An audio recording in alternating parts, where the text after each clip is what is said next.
Bom dia, boa tarde, boa noite, pessoal. Bem-vindos mais uma vez ao podcast O Segredo do Meu Sucesso, onde que é o meu objetivo desconstruir o conceito tradicional de sucesso, que é muito atrelado à parte financeira, né? E trazer aqui histórias de sucesso, pessoas que tiveram sucesso em suas áreas de atuação. E a gente tenta trazer aqui pessoas de todas as áreas, né? E hoje estamos aqui no Estúdio 767. Tenho o prazer de receber meu amigo Marcelo Sena. Tudo bem, Marcelo? Tudo ótimo, Lúcio. Como é que você tá? Prazer estar aqui com você mais uma vez e falar com esse público seu que é incrível. Eu mesmo sou um pouco desse público, porque desde os primeiros episódios seus eu acompanho todos. Ai, que bom. Então você curte o programa, então é um prazer ter você aqui e te entrevistar aqui. Você que é uma pessoa que eu admiro demais. Lembrando, pessoal, que o Marcelo Sena é um arquiteto bem renomado aqui em Belo Horizonte, né? Ele tem um escritório aí que é disruptivo de diversas formas na arquitetura aqui da cidade. E também o pai dele foi um dos principais arquitetos aqui de Belo Horizonte, então ele vem de berço, vem de uma área de arquitetura aí que é bem respeitado, de um berço bem respeitado, que é o Alaor Sena, que é uma das pessoas que mais aprovaram projetos de arquitetura aqui em Belo Horizonte. Pessoal, lembrando que o podcast O Segredo do Meu Sucesso é gravado e produzido pelo Estúdio 767, localizado em Belo Horizonte, na Savassi. Aqui no Estúdio 767 estamos aptos a fazer não só produção de podcasts, mas também produção de vídeos, videoaulas, treinamentos empresariais, transmissões ao vivo. Então, se você quiser saber um pouquinho mais sobre o nosso trabalho, dê um pulinho lá no Instagram, @767estúdio. Se quiser dar uma ligadinha pra gente também, o nosso número é 3199-817-9199. Novamente, 3199-817-9199. Ou então no nosso website, www.estudio767.com.br. Um abraço.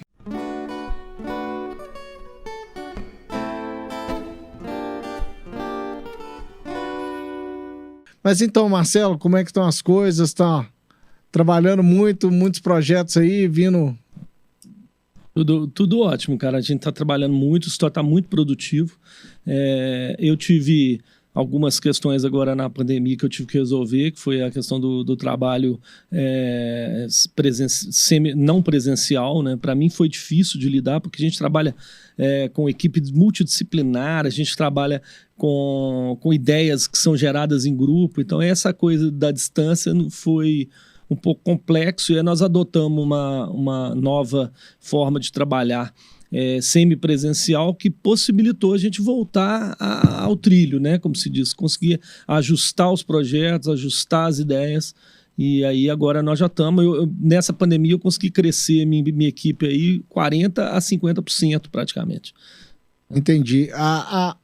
O que aconteceu que na pandemia aí deu um boom na construção civil? O que aconteceu? O que você vê tudo que aconteceu nesse período aí que deu esse impulso nesse mercado? Olha, eu acredito que uma somatória de fatores, né? Eu acho que tem a ver com o problema que a gente passou em 2014, que a construção civil reduziu muito de lá para cá. Então, a gente tinha uma demanda reprimida muito grande na construção civil. Tem a ver também com o fato da construção civil, em momento nenhum, ter sido fechada, né? Quer dizer, a construção civil, dentro das atividades todas, ela continuou funcionando, apesar da pandemia. E tem também a ver, cara, com a mudança de hábito das pessoas. Isso já num segundo momento, mudança de hábito das pessoas que ficaram muito restritas dentro de casa e começaram a dar um pouco mais de importância ao lugar onde elas moravam. Adaptações de home office, muito projeto nesse sentido.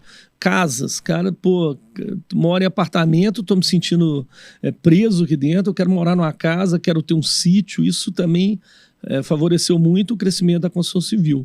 Eu acho que é basicamente esses aspectos, né, que fizeram a construção civil ter crescido nesse momento. sabe?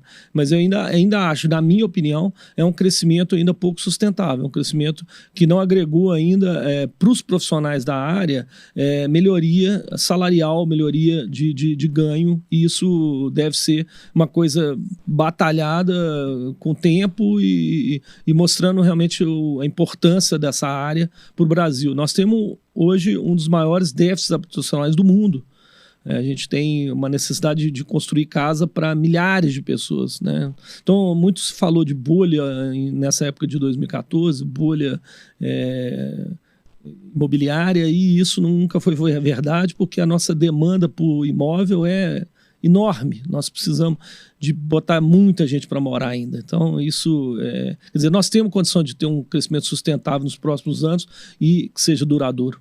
Entendi. E eu lembro que deu esse boom na construção civil ali, que começou por volta de 2009, 2010, né? Sim. Eu acredito por uma crise financeira no exterior que teve nos Estados Unidos em 2008, trouxe muito investimento para outros países fora dos Estados Unidos, né? Eu acho que deu um boom nesse mercado aqui, que a gente teve a época de Olimpíada, a época de Copa do Mundo, aquele negócio todo, aquele alvoroço. Os preços dos imóveis aumentaram assim de forma exponencial naquele momento todo. E então você acha que o que a gente está vivendo agora é uma consequência do que aconteceu naquele momento? Não? Na verdade, quando eu estava falando da questão de 2014, é porque em 2014 houve sim uma crise no setor. É uma crise absurda, né? Até 2014 houve crescimento, é o que você falou, que houve muito investimento, a Copa do Mundo puxou investimento, mas não só, os investimentos públicos, né? Você vê, a própria linha verde, cara, que foi feita, já deve ter uns 15 anos, essa linha verde puxou um crescimento absurdo para aquela região. Para quem não sabe, pessoal, a linha verde aqui em Belo Horizonte é uma obra muito grande que deu acesso rápido, principalmente ao aeroporto de Confins, não é isso? Exatamente. Pelos corredores de acesso de Belo Horizonte, pela Avenida Antônio Carlos, Avenida Cristiano Machado, que eram grandes gargalos ali de trânsito e tudo em Belo Horizonte, não é isso? Exatamente. E aí, hoje você vê na região vários condomínios formando, condomínios de casas, condomínios de alto luxo, alto padrão, que não tinha antes. Construção de casas populares. Quer dizer, hoje nós temos um vetor ali muito importante por causa do próprio financiamento público, né? Investimento público. E em 2014 houve também muito investimento público, foi aquém do que se esperava, mas houve. E 2014, fim de 2014, 2015. Aí começou a nossa crise. A Caixa Econômica parou de emprestar, os empréstimos que já estavam assinados não foram pagos, e aí veio toda aquela crise que a gente já sabe perfeitamente, o impeachment da Dilma.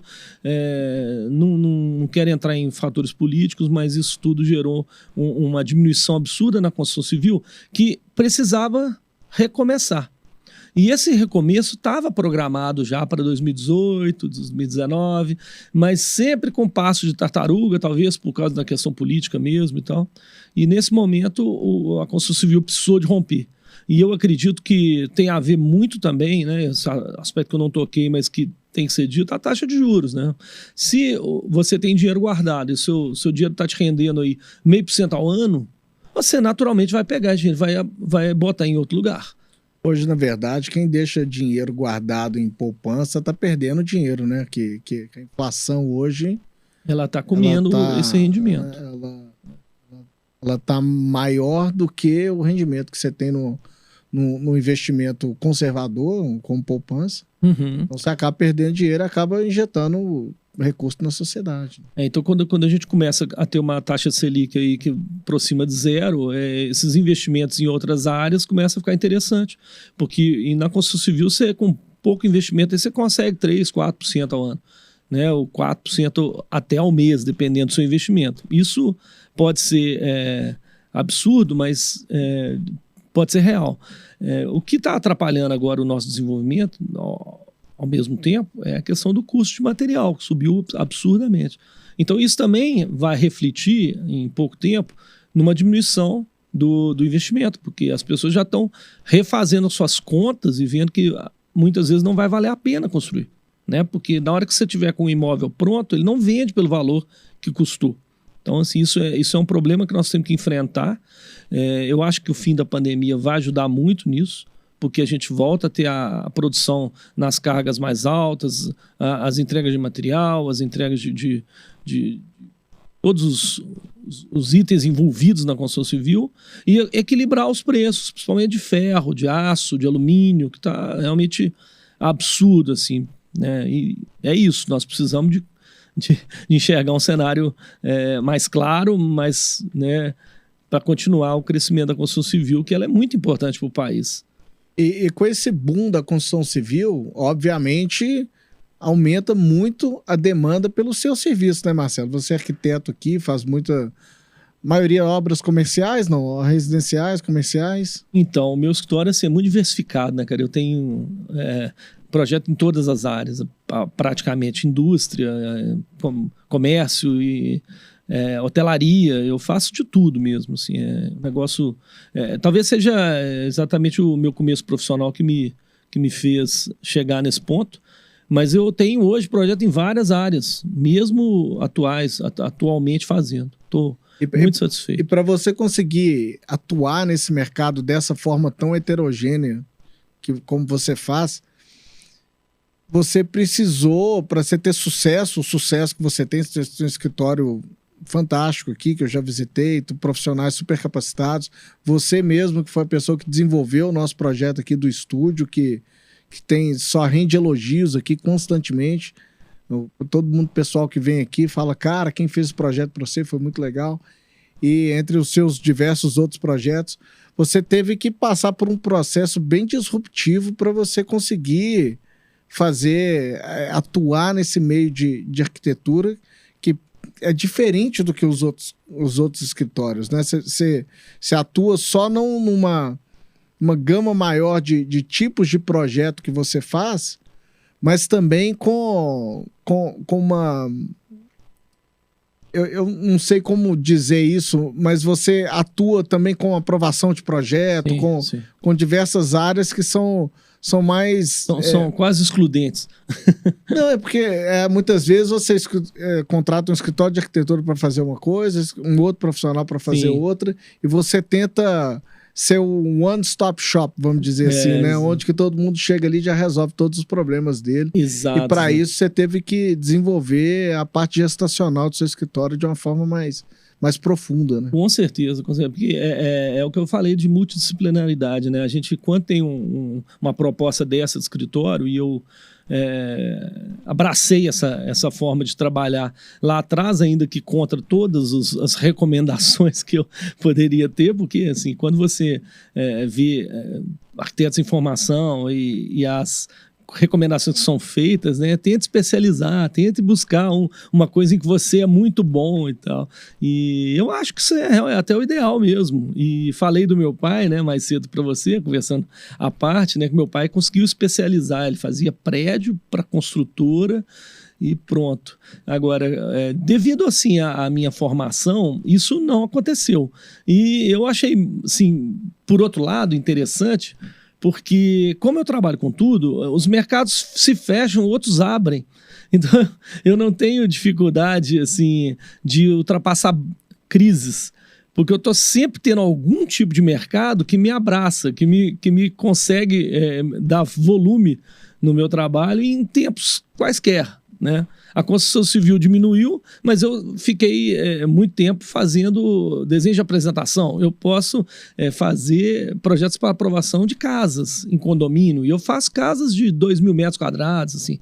A gente realmente tem essa formação completa dentro do escritório. Eu tenho a arquiteta que trabalha comigo, que é especialista em casa. Eu tenho uma arquiteta que é especialista em interiores. Tudo sobre a minha batuta, mas com muita carinho que a gente faz em 4, 6, 8 mãos. Todos os nossos projetos passam por várias pessoas, são avaliados por vários aspectos, e a gente consegue fazer um projeto que nasce lá do terreno vazio.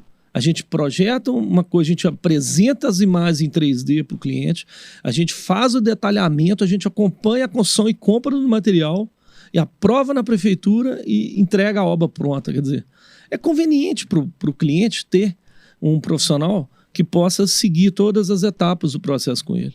sabe? E eu sempre acredito... A minha esposa, cara, trabalha com... Ela foi funcionária da Vivo, ela trabalha com o sucesso do cliente. E ela sempre me falou muito desse valor para a empresa. Né? A Vivo realmente é uma empresa muito solidificada, muito bem estruturada. E esse sucesso do cliente, ela trabalhava com muito capricho, porque o sucesso do cliente faz com que você tenha novos clientes. Boca a boca, a indicação, ela é feita quando a pessoa fica feliz e satisfeita com o que você faz. Então, eu busco isso com muito incessantemente e acabou que calhou da gente conseguir umas fórmulas aí que dão muito certo na prática. Ai, que bom. E, assim, o que é sucesso para você, Marcelo? Me fala um pouquinho, na sua cabeça, o que é uma pessoa de sucesso, o que é atingir sucesso, me fala um pouquinho. Sucesso é uma palavra muito ampla, né, cara? É interessante que você consegue fazer esse programa e cada pessoa que vem aqui fala uma coisa muito pessoal sobre sucesso, né? Eu não gosto de ficar com uma resposta só porque eu sou assim. Eu gosto da amplitude do que a palavra pode nos fornecer. Se você olhar no dicionário, sucesso é suceder, né, cara? Suceder é uma palavra assim, suceder não significa nada, praticamente. O que vem depois. O que vem depois pode ser bom, pode ser ruim, mas vamos tocar o que é o sucesso para mim. Sucesso, cara, para mim é harmonia, cara. Esse é o maior aspecto do sucesso que me faz pensar nele. Eu conseguir equilibrar o meu trabalho com o meu lazer, com os meus prazeres pessoais, com a minha família, com minha espiritualidade, com tudo o que eu vivo. Isso para mim é sucesso. Quando eu consigo ter tempo para tudo, eu acho que eu tenho sucesso. Uma espécie de equilíbrio, harmonia dentro de tudo que você faz. Na verdade, conseguir conciliar isso tudo e ter uma tranquilidade, é isso? Sem dúvida. Eu acho que sucesso hoje no mundo atual é ter tempo. Porque quem tem tempo tem tudo. E trabalhar o tempo é trabalhar a eficiência. Então, eu acho que se você é eficiente, você tem tempo. E aí a pessoa não tem tempo para nada. Você tem dois aspectos. Você não está priorizando o tempo para as coisas que você dá valor, ou então você está completamente confuso com relação à gestão do que você faz. E você tem muito tempo para dar uma pescada, né? Você gosta muito de pescaria. Conta um pouquinho pra gente. Não vivo sem. Cara, eu sempre fui muito ligado à natureza. Isso é uma das coisas que meu pai deixou para mim também, esse prazer de estar junto da natureza, de ver um rio passando, ver um pôr do sol. Isso para mim não é importante, é imprescindível, sabe? Eu sinto falta, eu levo meus filhos, eu convivo com eles, mostro para eles esses valores, sabe? De contato com a natureza. E o que é ter sucesso numa pescaria? É pegar um peixe grande, fotografar e soltar. Ou simplesmente você tá lá, ter essa conexão, curtir o processo, porque se pescar um peixe grande fosse o objetivo, você pescou o peixe grande, atingiu o objetivo, acabou a pescaria. Sim, exatamente. Não é isso, né? Mas a gente tem que curtir o processo, tem que curtir a jornada, não é isso? Com certeza. Mas quando você pensa no sucesso como também esse equilíbrio, né? Aí você pensa que, por exemplo, o que eu brinquei agora do peixe grande, que você pescou, fotografou e soltou. Impacto zero na natureza. Você devolveu o peixe para o rio, você fez o seu papel de homem sábio, né? Que sabe utilizar os recursos da terra sem explorar absurdamente e, ao mesmo tempo, conseguiu aquela emoção, aquele momento ali. Mas, sem dúvida, o que é importante ali, mesmo que não venha peixe, que não venha nada, é exatamente o processo de estar ali, de estar em contato com essa natureza. Que bom. E essa paixão por pescaria veio do seu pai, da sua mãe? Me conta um pouquinho da sua infância lá, dessa influência deles aí na sua vida. Sim, desde pequeno o meu pai tinha um rancho de pesca, era um casebre que a gente ficava na beira do Rio São Francisco, próximo a Três Marias. E a gente passava férias lá e tal. Eu ficava o dia inteiro na beira do rio, o dia inteiro. Adorava aquilo. Aquilo para mim era... Eu não precisava mais nada. Eu tenho, pra você ter uma ideia, as caixinhas de pesca que eu ganhei quando eu tinha 15, 12 anos de idade. Até hoje guardado. Assim, eu tenho esse emocional né? Muito ligado ao que eu faço. Então isso é, sim, uma história que veio da influência do meu pai, mas veio também do meu prazer de estar junto com essas coisas, sabe? Eu sempre tive uma ligação com a natureza muito forte. Pra você ter uma ideia, eu era o membro mais jovem da Associação Mineira de Defesa do Ambiente.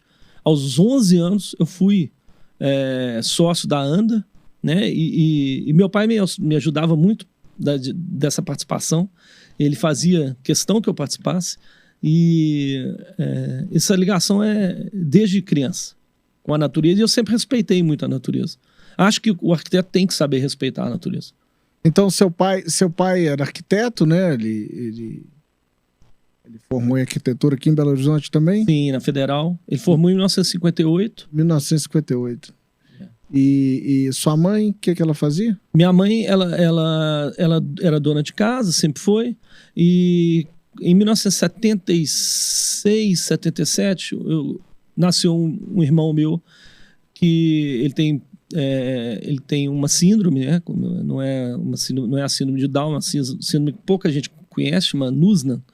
E essa síndrome trouxe umas dificuldades enormes para ele no desenvolvimento. A minha mãe, nesse momento, foi um momento muito, muito difícil para a nossa família, né? Para lidar com uma criança que precisava se alimentar com conta-gota, para você ter uma ideia.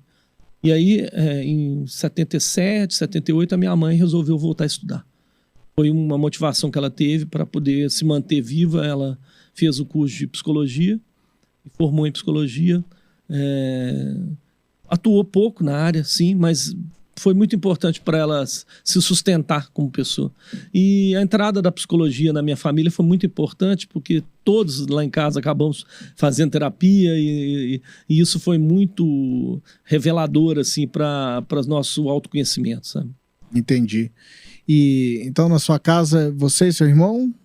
Nós somos 4. Né? Eu tenho 4. uma irmã que trabalha na área jurídica, ela é desembargadora. Eu tenho um irmão engenheiro civil, que tem uma consultora. Tem eu e tem esse meu irmão mais novo, que é o que tem a síndrome que eu te falei. E ele tá bem, graças a Deus. Vai ser vacinado agora. Deus quiser, tá todo mundo que bom. bem. Eu só perdi meu pai que faleceu em 2014. Seu pai faleceu, sua mãe é viva? Minha mãe é viva. Sua mãe é viva. E quando você olha para sua mãe, pergunta para ela, se você fosse perguntar para sua mãe, você teve sucesso na criação dos seus filhos, o que ela falaria? Tenho certeza que ela diria que sim. Porque a minha mãe teve um sucesso ímpar comigo, assim, eu tenho esse agradecimento a fazer. Porque ela errou com os 2 primeiros um pouco. Filho não é cartilha pronta. É o segundo... Eu sou o terceiro. Você é o terceiro. Sou o terceiro. Mas o segundo homem. Né? E o meu irmão mais velho, ele tinha uma liberdade que talvez era o que dava conta de fazer na época, era o que era normal na época, mas foi exacerbado. Então, de certa forma, ele ressentiu um pouco isso, porque teve muito problema, bateu muito carro, muita dificuldade. E eu vejo que a minha mãe tentou acertar mais comigo, tentou me botar mais no equilíbrio, tentou fazer as coisas no tempo certo comigo. E ela sabe, a gente conversou muito nessa época, e eu tenho muita gratidão por ela ter conseguido me botar um pouco mais de limite e me mostrar os limites que a vida ia me colocar mais para frente. E se você fizesse essa mesma pergunta pro seu pai? Tenho certeza que sim. Era um pai presente ou trabalhava muito? Como é que era? Nessa época os pais não eram presentes, né? Acho Menos que muito, hoje, muito né? raramente alguém vai falar que o pai era presente, porque os pais trabalhavam assim 24 horas, né? E o meu pai especialmente era muito assim difícil. Ele trabalhava domingo, sábado, ele tinha pouco tempo assim para a criação dos filhos, mas sempre foi muito presente assim e muito ligado a nosso desenvolvimento, sabe? O meu pai, eu vejo, ele sempre investiu na gente. Ele nunca poupou a pagar um curso de inglês, uma aula de reforço, o que precisasse, ele estava sempre do nosso lado nos apoiando. Ai, que bom. Pelo visto, o seu pai foi um dos arquitetos que mais aprovaram projetos em Belo Horizonte, né? Um cara super respeitado aqui na cidade, nessa área de arquitetura, engenharia e tudo mais. Ele, pelo que você me falou, aprovou mais de 3.000 projetos, que para quem trabalha nessa área é um número absurdo, né? Muito grande. Muito. Ainda mais porque na época se faziam os projetos na mão, né? Não tinha nenhuma ferramenta automatizada para fazer o projeto, era papel, caneta e lápis. Exatamente. E sentar e régua e fazer, não é isso? E o mais incrível é que a equipe dele era ele e mais uma secretária. Ele tinha uns desenhistas terceirizados, mas a parte de criação era toda dele. Por isso que eu te falo, ele trabalhava sábado, domingo, feriado. Não tinha tempo livre. Ele tinha uma prancheta lá em casa, era tudo feito à mão na época, né? E ele ficava sábado de manhã, ele sentava, ficava lá desenhando. Agora, ó, terminei 2 projetos aqui, ele falava assim, e mandava pro desenhista passar limpo no nanquim. Né? Na época era papel vegetal e nanquim. E você via que ele gostava disso? Ele adorava arquitetura? Ele gostava demais do que fazia. Ele não conseguia viver sem o que ele fazia, não. E até que ponto você acha que isso é importante para o sucesso de alguém gostar do que faz, estar na área que você se identifica, onde que aquilo talvez não se torne um trabalho, mas um prazer? Isso é muito importante. Eu acho que a pessoa tem que ter prazer no que faz. Agora, eu acho que a gente não pode ter a idealização.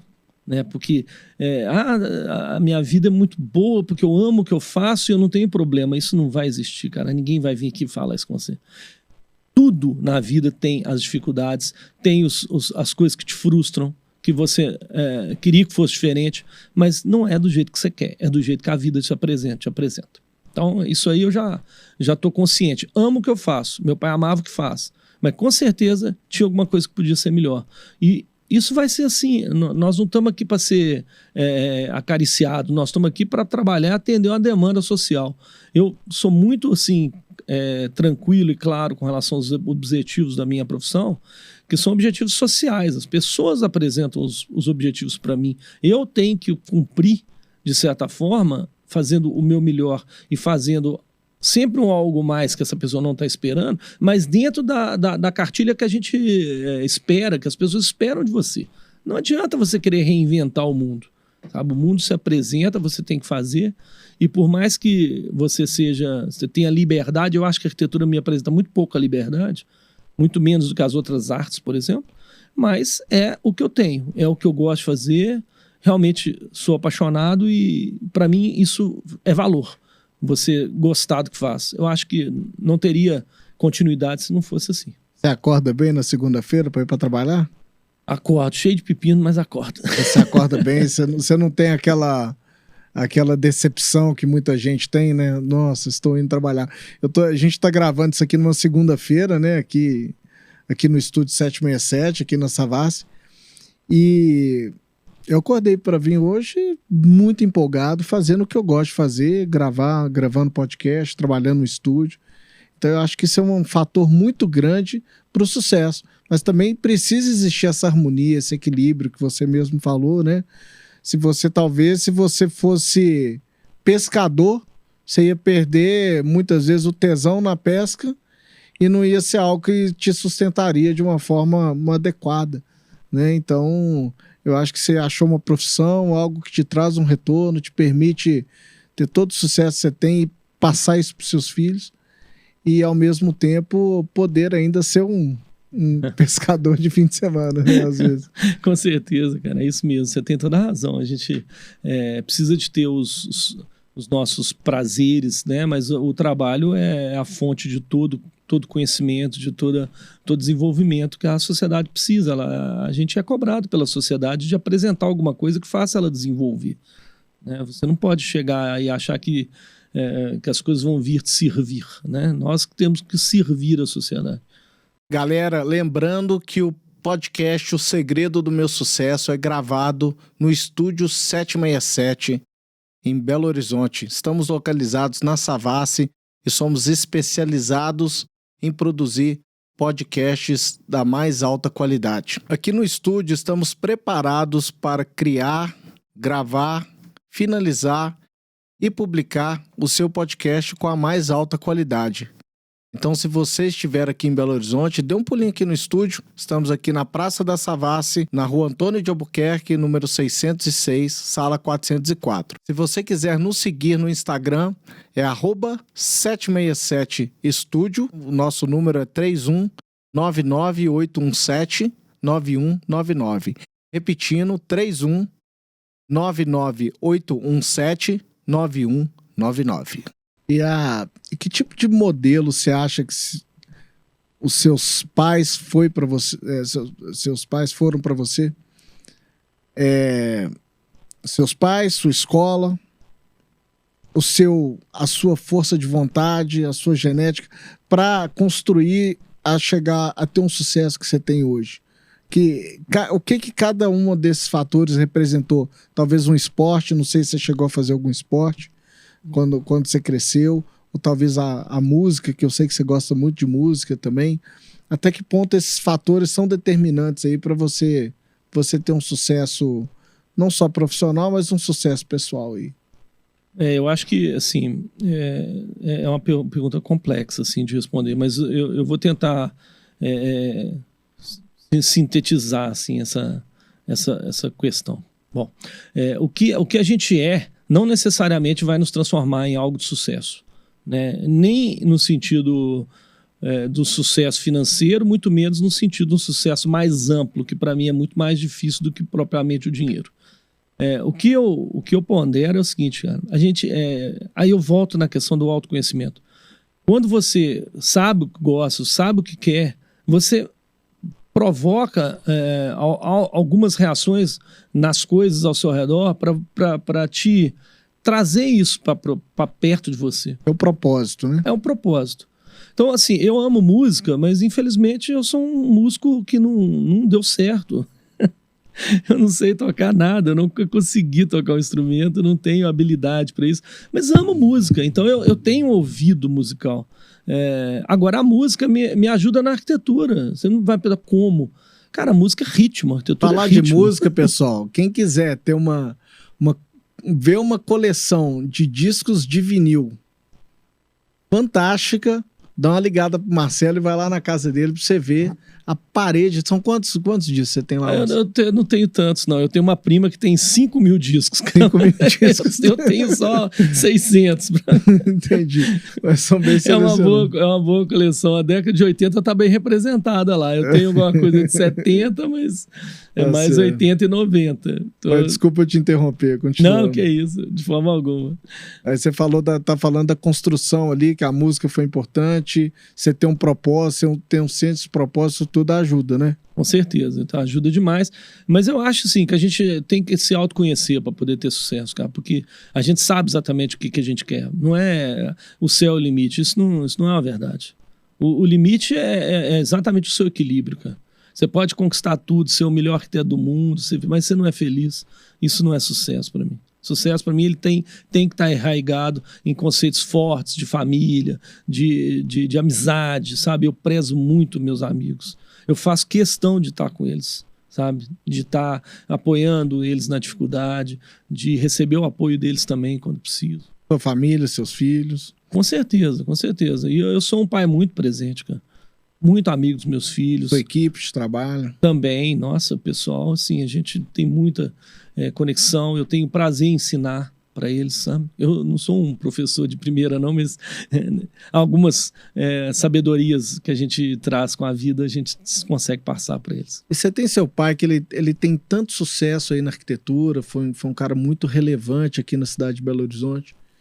E por que só você, dentro dos seus irmãos ali, que resolveu tomar esse caminho aí da arquitetura? É difícil responder, né? Acho que cada um teve o seu clique aí, o que chamou eles. Eu acho que lá em casa sempre teve muita questão da individualidade. Isso é muito importante. Meu pai e minha mãe sempre respeitaram a nossa individualidade, deixaram a gente ser o que a gente quisesse ser.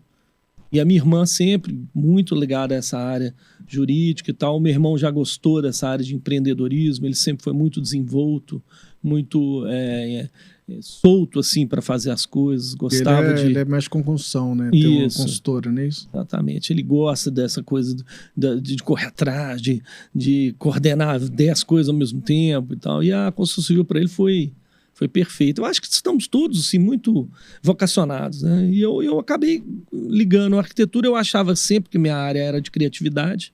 Eu tinha uma dúvida de fazer comunicação e fazer arquitetura, mas assim, eu acho que chamou mais forte a meu lado técnico, porque eu sempre gostei muito de matemática, física, então essas coisas me trouxeram para um caminho da criatividade misturada com a técnica. E quando que foi o clique?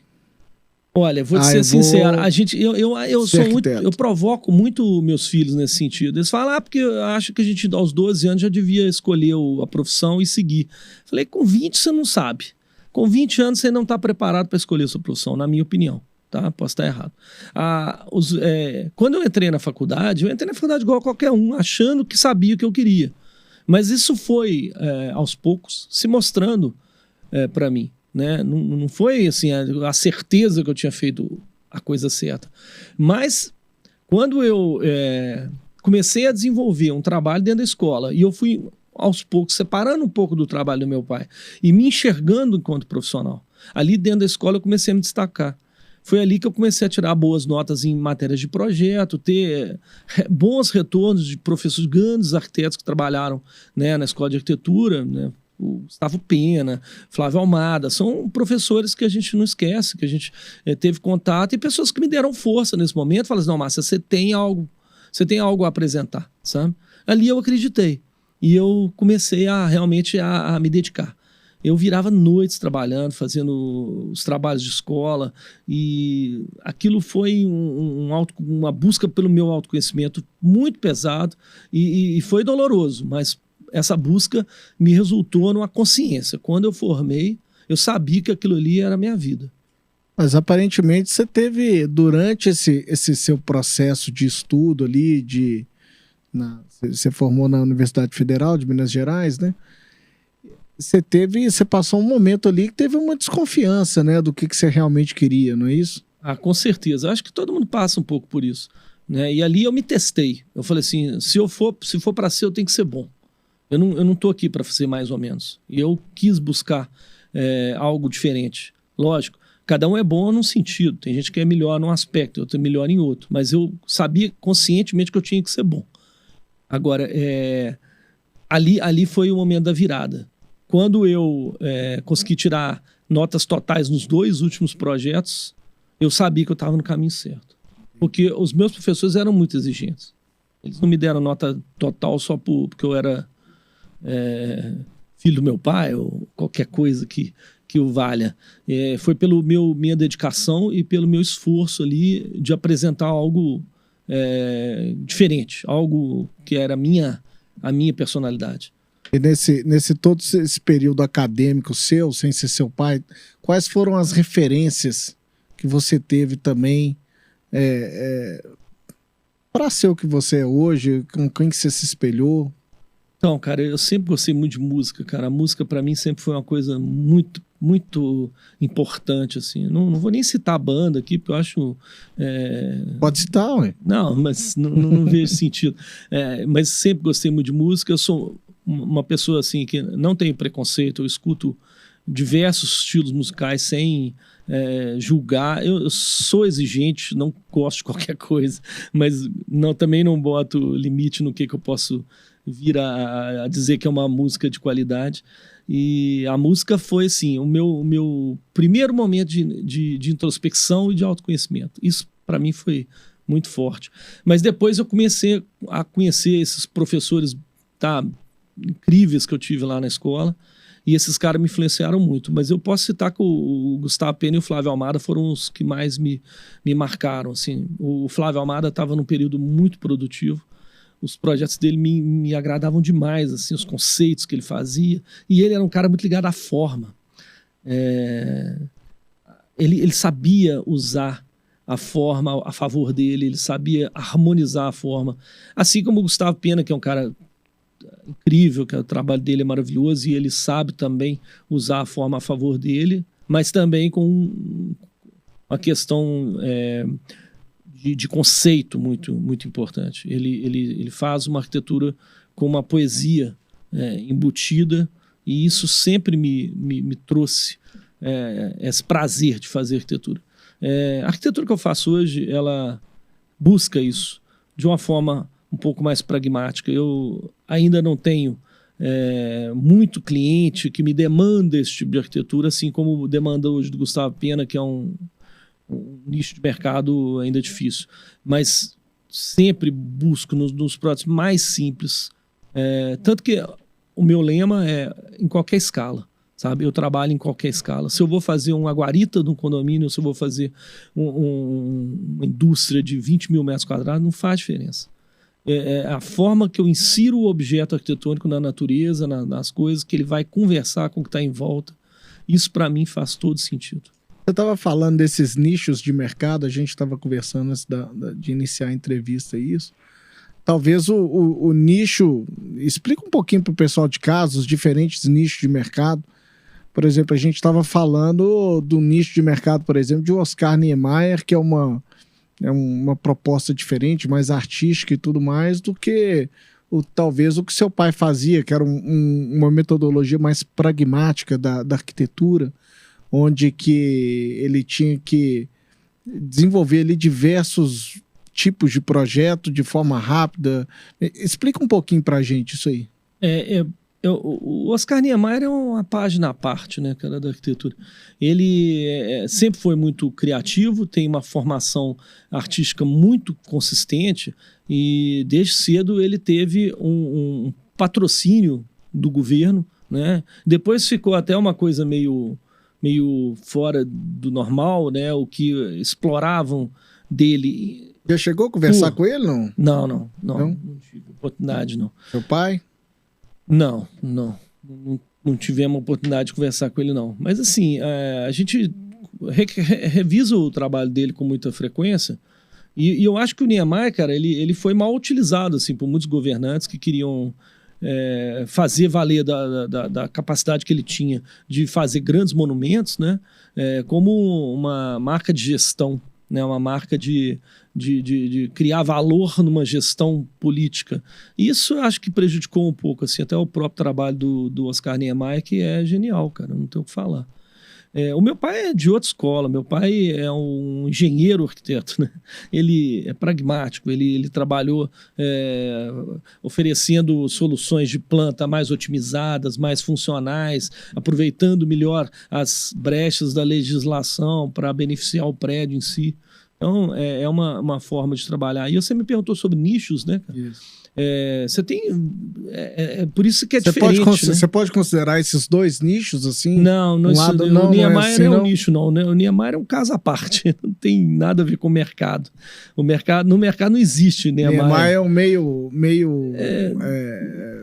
pintor dentro de uma arquitetura. Eu acredito que seja algo nesse sentido. Ele está fora de um mercado consumidor, né? Não existe mercado consumidor para isso mais. Até porque nós temos outras questões que nos movem hoje para contratar arquitetura, né? Coisas que ele não conseguiu chegar lá porque é de outra geração. Vamos dizer que o cara formou em 20 e poucos, né, cara? Naquela época a arquitetura era outra coisa, né? Não tem lógica, né? Ele deve ter formado em 40, desculpa. E quais são os nichos assim que você vê hoje de atuação? Os nichos... comercial, residencial, público, né? Não, então, os nichos hoje são muito claros, assim. Tem gente que trabalha interiores, esse é um mercado muito interessante, assim, e tal. Não é a minha vocação, mas eu tenho esse serviço dentro do meu escritório porque... Por questão dessa holística, né? Visão holística da arquitetura, tem o mercado de edificações, tem arquitetos que só trabalham com isso, prédios, aí esse pessoal entende muito de legislação, entende muito dessa gestão de projeto dentro da humanidade. E a legislação é um gargalo muito grande, né, no trabalho, né? Com certeza. Ele te limita em diversas formas. Tem gente que, por exemplo, os arquitetos de interiores, eles se abstêm de conhecer isso, não querem nem saber disso. Entendo, porque realmente é um saco, mas eu acho que a gente não consegue ter uma atividade respeitável e com uma visão completa do que você está fazendo sem conhecimento da legislação. E hoje você tem não só a legislação municipal, como as legislações federais, né? Regras de desempenho, regras de acessibilidade, que são as questões dos portadores de necessidades especiais. Tudo hoje é legislação. E se você não consegue fazer um trabalho que tenha essa visão, cara, você está fazendo um trabalho incompleto, na minha simples opinião.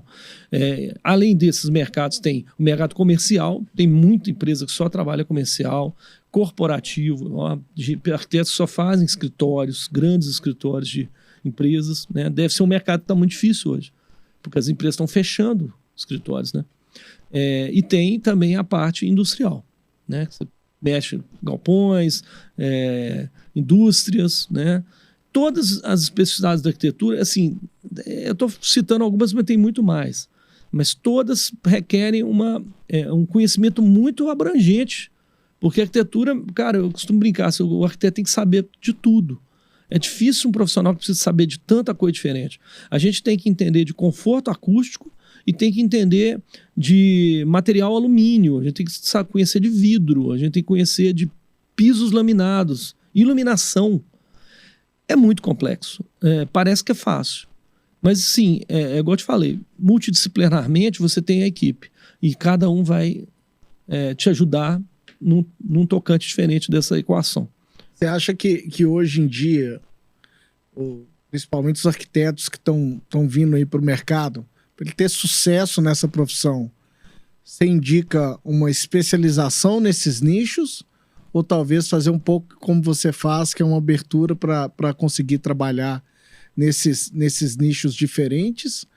Ou ainda, se a pessoa for trabalhar nesses nichos diferentes, ele extrapolar um pouco o que você tem feito, que a gente vai falar sobre isso um pouquinho, de sair um pouco da arquitetura e entrar um pouco na gestão também, que é muito importante, né? A gestão, eu recomendo para todo mundo. Não brinquem de arquitetura sem gestão. Tudo ligado à eficiência, a buscar os melhores resultados. Qualquer empresa hoje tem que fazer isso. Agora, com relação à especialização, assim, o jovem arquiteto, se fosse dar um conselho para um jovem arquiteto, eu falei, se especializa. Porque é muito mais fácil você entrar num mercado em que você é reconhecido do que fazer como eu, que é reconhecido em vários mercados. O meu trabalho é um trabalho a longo prazo. Para eu ter um reconhecimento abrangente do que eu faço, eu preciso de muito tempo e muita seriedade no que eu faço. E, cara, quando você começa, você erra. Todo mundo erra. E aí, com esses erros, você vai capitalizando conhecimento para os seus próprios momentos. Quando você erra numa área só, você consegue rapidamente se reerguer. Quando você erra em várias áreas, isso é muito duro.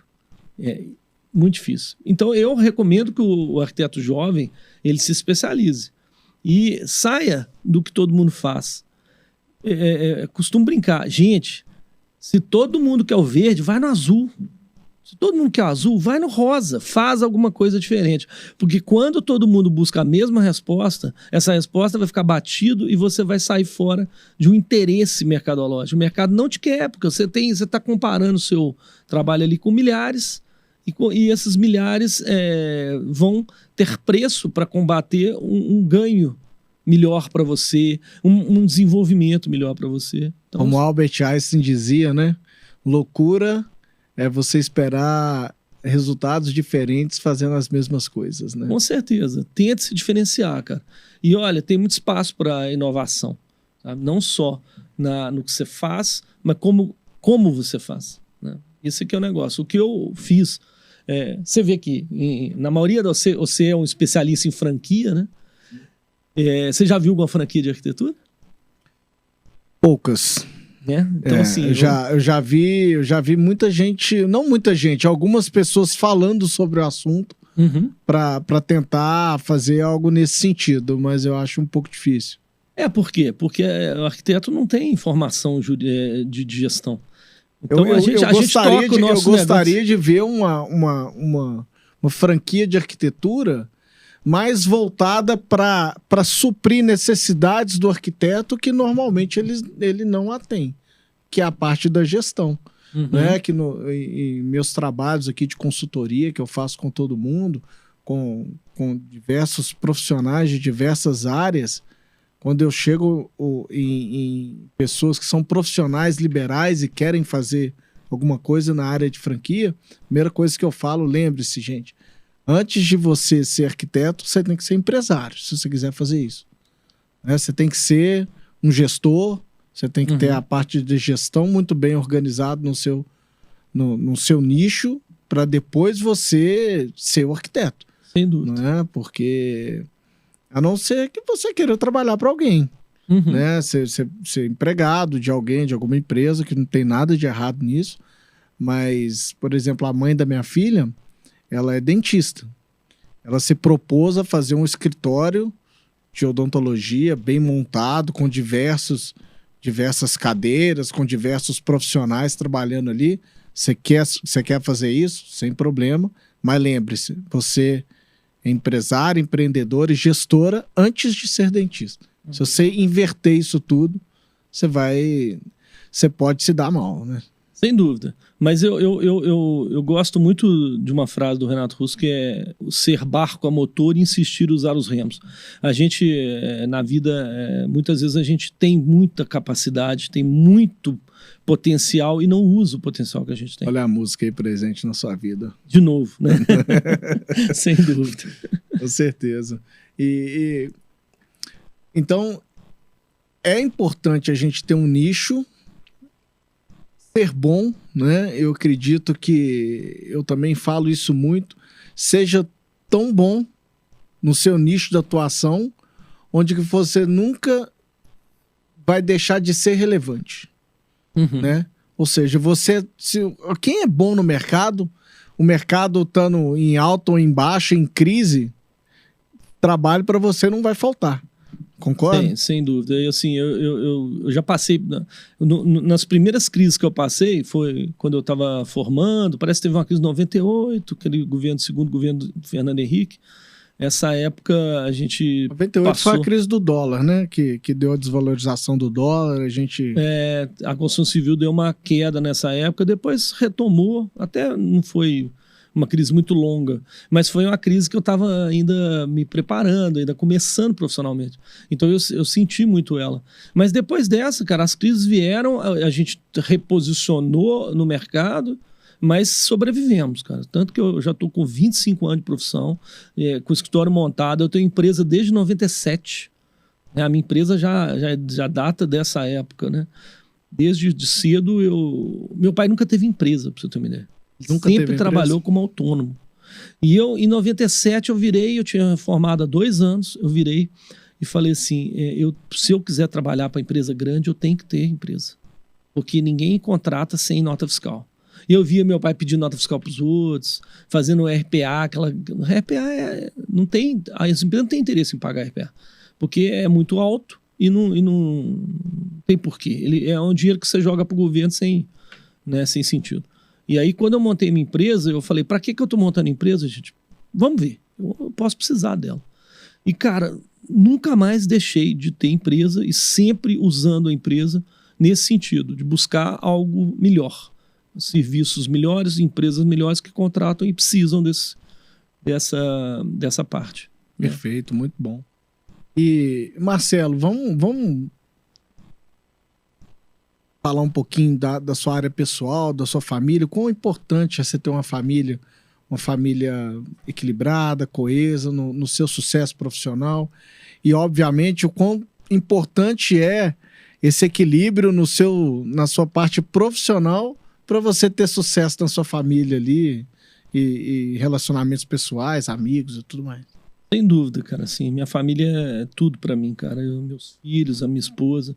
A gente é muito unido, muito ligado, sabe? E, cara, assim, a gente se apoia, sabe? É legal que a minha esposa, no meio da pandemia agora, ela resolveu sair da empresa que ela trabalhava, que ela cansou de trabalhar em empresa. Trabalhar numa empresa grande, né? Ela trabalhava numa empresa grande de TI, né? Dessa área tecnológica também. E ela cansou. Ela falou, não, eu quero dedicar os meus projetos pessoais.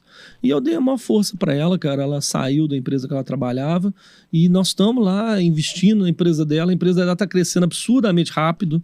Nós já estamos com um gargalo, né? Porque a produção dela, ela mexe com chocolates finos, né? A produção dela é lá em casa. Minha casa virou uma fábrica de chocolate.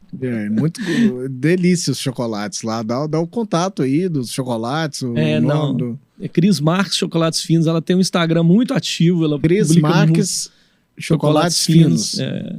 Ela publica muita coisa no Instagram. Assim, Você sabe o Instagram de cor, não? Da empresa? Se não me engano, é Cris Marques Chocolates Finos mesmo. Hashtag, né? Isso mesmo. Bacana aí, pessoal. Dá uma olhada lá. Siga ela, porque ela realmente se engaja mostra os chocolates que ela faz. ela envolve as pessoas no que ela faz. É mais do que o chocolate, é mais um presente, uma Isso. apresentação com o negócio todo. Né? Ela trabalha com cestas finas também, que ela faz para as pessoas bem direcionado para o interesse de cada um. É super legal. Sempre tem um toque assim, muito requintado no que ela faz. E agora nós já estamos olhando sala para alugar, para aumentar a produção, ter funcionário, né? Porque lá em casa não tem condição de ter um funcionário trabalhando. Mas dentro do escritório é possível. Vai ser um estilo meio dark kitchen, sabe? Em que ela vai produzir lá para entrega, para delivery, não uma loja, em que ela vai vender direto para o consumidor.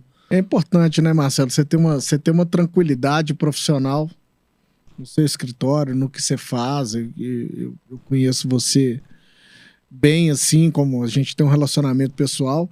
É importante você trazer essa tranquilidade do seu trabalho para dentro de casa, para ter um equilíbrio ali dentro da sua família, do seu dia a dia, seus filhos, passar todo esse conhecimento, passar toda essa educação mental assim, para os seus filhos, para que sempre se mantenha, você passe isso para eles, vai ser todo esse equilíbrio, não é isso? Sem dúvida, cara, e eu vou te ser sincero, na minha área é muito difícil, assim, você ter uma semana, assim, que não tem nenhum problema para você lidar. Você trabalha com pepino, na verdade. O tempo todo. Você trabalha com legislação, com aprovação de projeto. Exatamente. É uma caixinha de surpresas. Toda hora vem uma novidade. A legislação ela é clara entre aspas, porque você interpreta de uma forma, o examinador interpreta de outra. Aí você fala, não, mas tudo bem, o examinador interpreta do jeito que a leitura da prefeitura. Mas aí vem o outro examinador e já tem uma visão diferente. Então, assim, cara, não tem lógica. O nosso trabalho é totalmente assustador. Mas se você trazer isso para o âmbito pessoal, aí complica. Quebra tudo. Você tem que entender que aquilo ali são ossos do ofício. Exatamente. Então, assim, o que eu aprendi até é sangue frio, cara. O problema mais grave do mundo aparece, eu vejo, vamos respirar e vamos ver como resolver. Estuda o caso. Cara, 100% de vezes eu dou solução, cara. Não é... Eu gosto muito de uma frase do Picasso, que ele fala assim, eu não procuro, eu acho.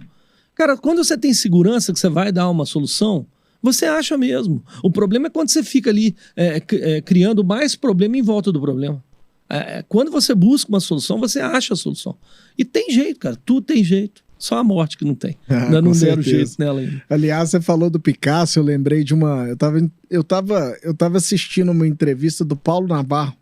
Uhum. Na televisão esses dias, eu tava passando o canal, não sei se eu tava esperando para ver o treino de Fórmula 1, que eu gosto muito de Fórmula 1, né? Uhum. E tava antes do treino, tava tendo esse programa dele entrevistando um artista, um pintor e tudo mais, e ele ficou bem impressionado em ver nessa casa desse pintor o tanto de obras de arte que esse cara tinha. Uhum. Né? Tinha muitas, né?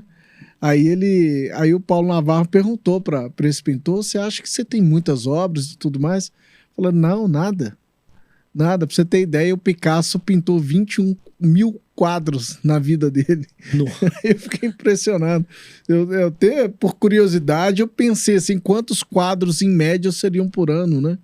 Ele pintou mais de 200 quadros por ano, se ele tivesse pintado durante praticamente a vida toda artística dele. Isso é muita coisa.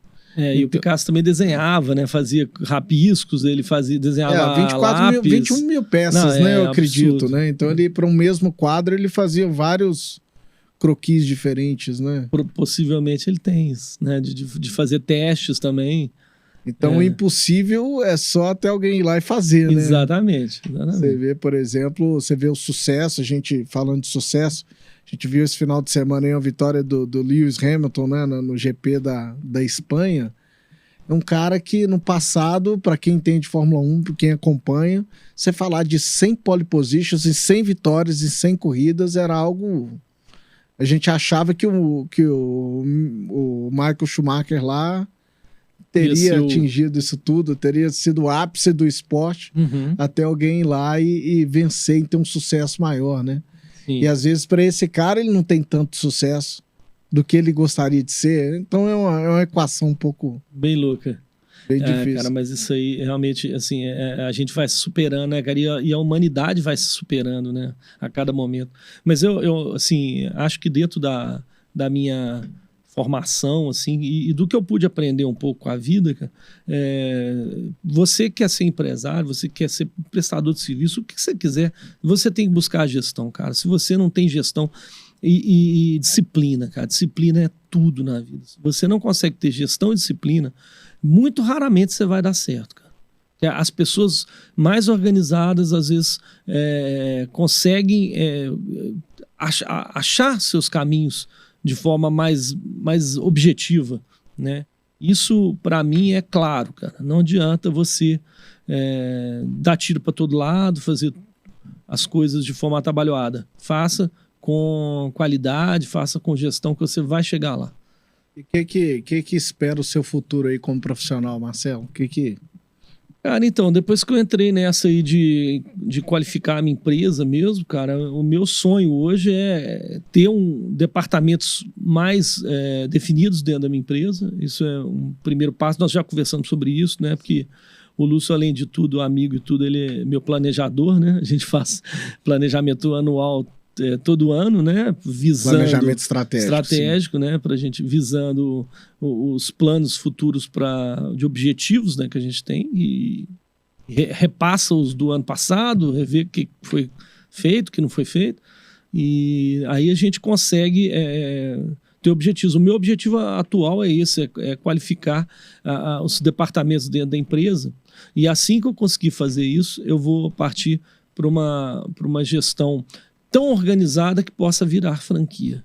Não que eu queira virar franquia ou que eu vá virar franquia, mas eu quero ter uma organização tão boa que espelhe as pessoas a querer me copiar. Aí isso é sonho, tudo é... Mas a gente tem que sonhar para fazer. Não, com certeza, você pode virar referência, né, em tudo que você faz. Uhum. Você vê, até pouco tempo aqui em Belo Horizonte não existiam outros estúdios de podcast igual aqui, que a gente criou, que você teve uma participação bem grande nisso, de criar o projeto aqui no estúdio, que é bem... O pessoal elogia demais. E hoje você vê outros estúdios aí que estão copiando a gente. Uhum.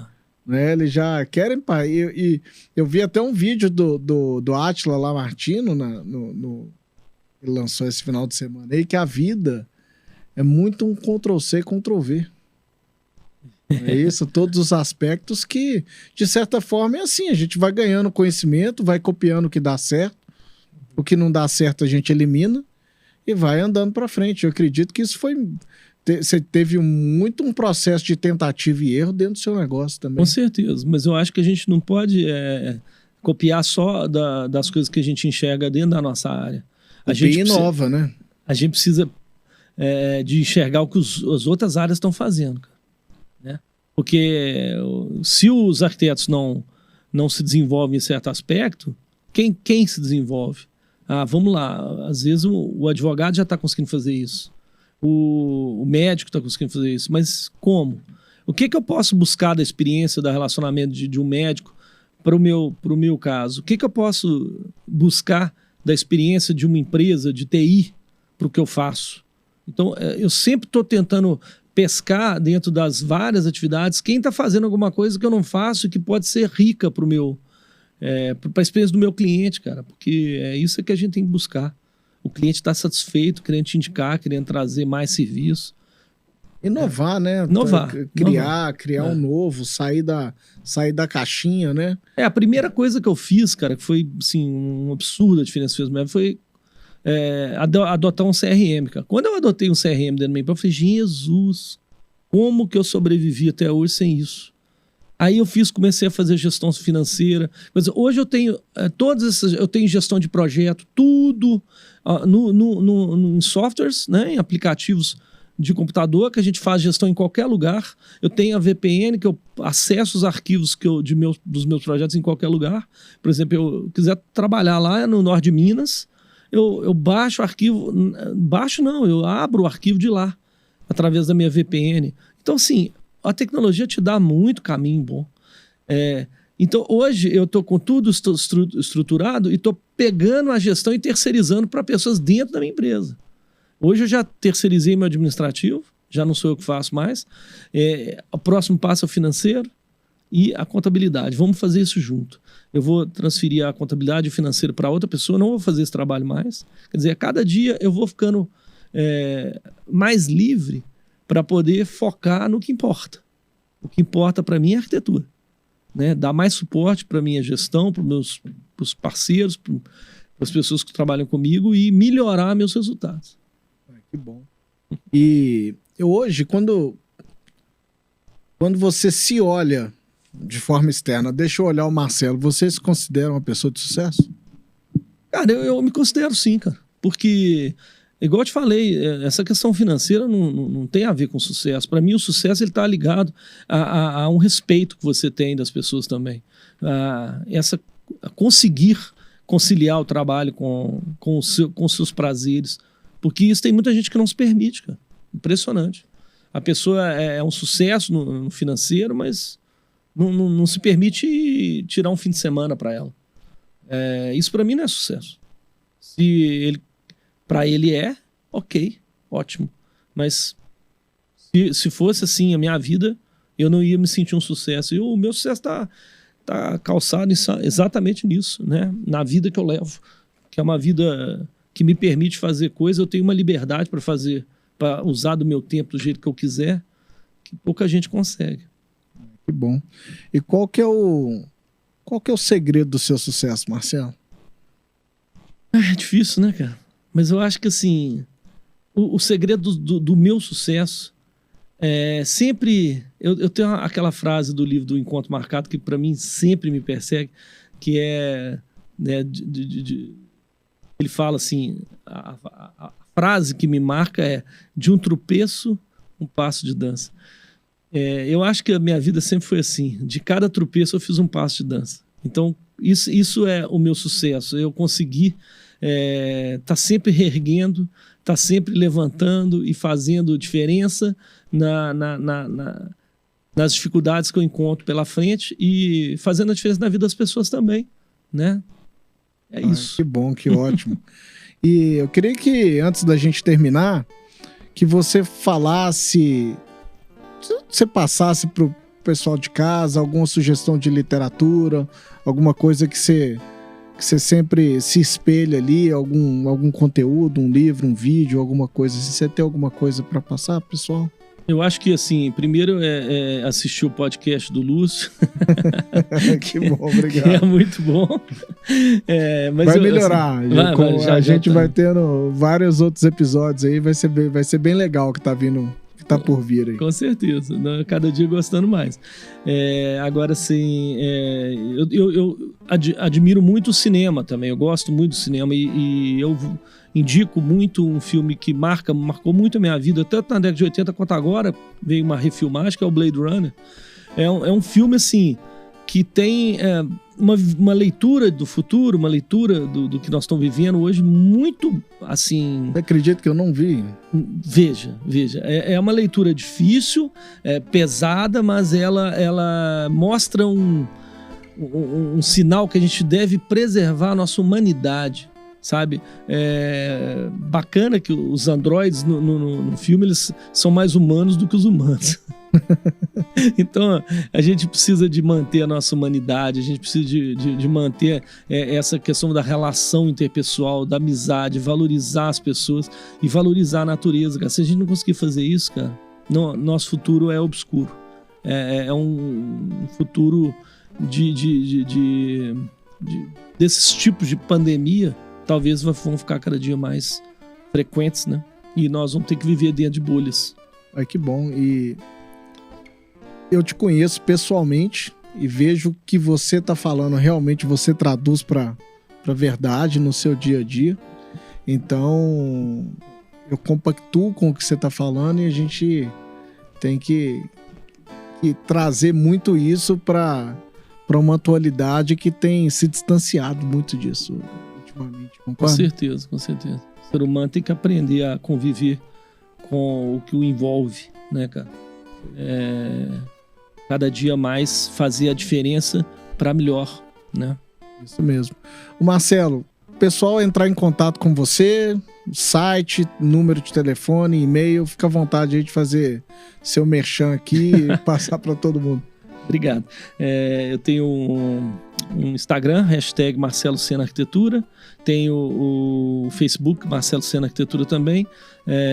Site, www.marcelo Sena com um N, né? Sena com N, Isso. sempre com N. O meu site é www.marcelosena.com.br. E o telefone do meu gestor é 3261-4242. 3261-4242. O que precisar, nós estamos lá. Se precisar de uma força, se for algum arquiteto que está começando a precisar de conversar, de alguma dica, nós estamos abertos, né? A gente está sempre buscando novos talentos também, né? Se tiver gente precisando aí de trabalhar, vamos conversar, porque o que faz a nossa força são as pessoas. As pessoas fazem a diferença e a gente preza muito ter essas pessoas que fazem a diferença lá com a gente. Ai, que bom. Marcelo, muito obrigado pela sua visita aqui no espaço que você mesmo criou. Espero que quando você vem aqui e olha isso tudo, te traga muito orgulho, né? E pelo resultado que a gente vai ter com todos os nossos trabalhos. E as portas estão sempre abertas para você aqui. Muito obrigado. Com certeza, tenho muito orgulho de ter feito isso aqui e ver o seu sucesso especialmente. E agradecer a oportunidade mais uma vez, porque é um programa, realmente é um evento sensacional poder parar um minuto para ouvir seus podcasts. Ai, que bom, obrigado. Pessoal, curtam, compartilhem, dê o like aqui se você estiver vendo no YouTube, o sininho, clica o sininho para a gente conseguir aí tornar relevante o nosso conteúdo para que a gente possa trazer mais. Então a gente fica por aqui. Um abraço para todos. Bom dia, boa tarde, boa noite. Tchau.